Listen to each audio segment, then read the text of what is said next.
Okay, so recently I've been doing a little bit more practice, and therefore I'm doing a little bit more repetition. And there's a number of reasons for this. One, because I'm sort of working on a couple of ideas reference practice with a few of my students, particularly people part of my online academy. Got some sort of interesting ideas that will hopefully make a big difference, and I'll obviously share with you guys in the foreseeable future. But also I just wanted to try and get myself swinging, hitting a few shots in preparation for going into playing hopefully a lot more golf going into next year.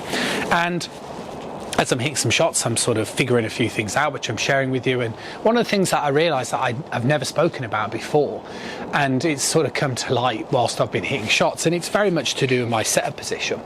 So one of the things that you can always see the difference between a very sort of good athletic golfer and somebody who's not very athletic is in the setup position.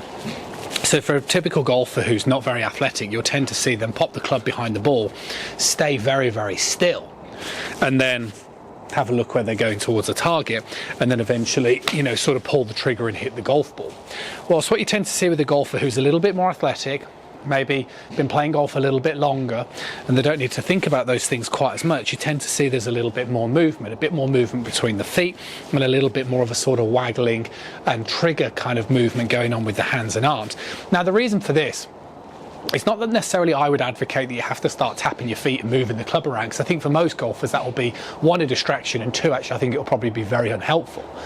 But what I do think is a problem is when you're over the golf ball for too long. And I know that was a problem that I always used to sort of feel. I always used to feel if I put the club, I remember when I was learning golf, it was a big era obviously with Tiger, right, playing golf, but I also kind of remember Faldo being a big part of it as well.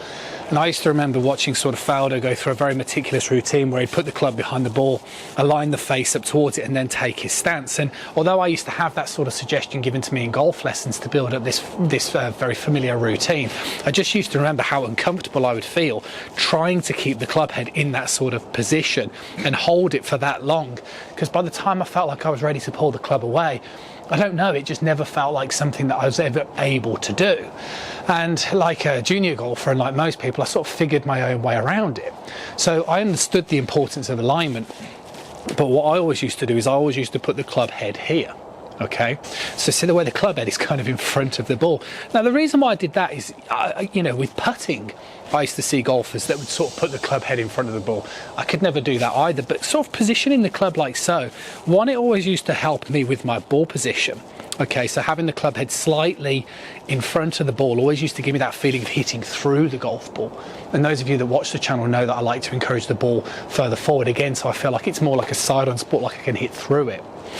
But also, from this type of position, I just felt that because the club wasn't stuck behind the ball, by the time I did put the club behind the back of the golf ball, it just felt a lot more fresh and a lot more athletic. And I didn't feel like I'd been stuck there for so long. So the reason for sharing this video is very much that I think that, you know, of course, alignment and your basics are absolutely fundamental, and probably the, you know, the rule one for golfers who are quite experienced, you need to make sure you have good alignment. But what I'd also be careful of is sort of that routine, and you don't want to be spending too long over the golf ball.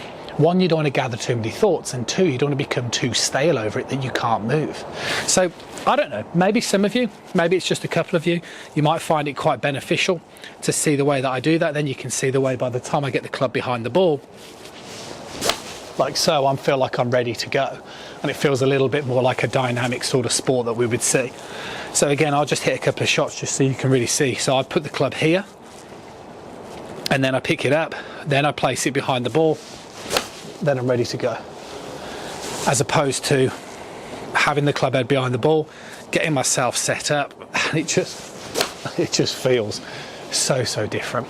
So hopefully the idea of this video that more beneficial is, if there are some of you that feel a bit awkward and you're standing over the golf ball for so long, then try to change that routine up and try and mix it up what comes for you.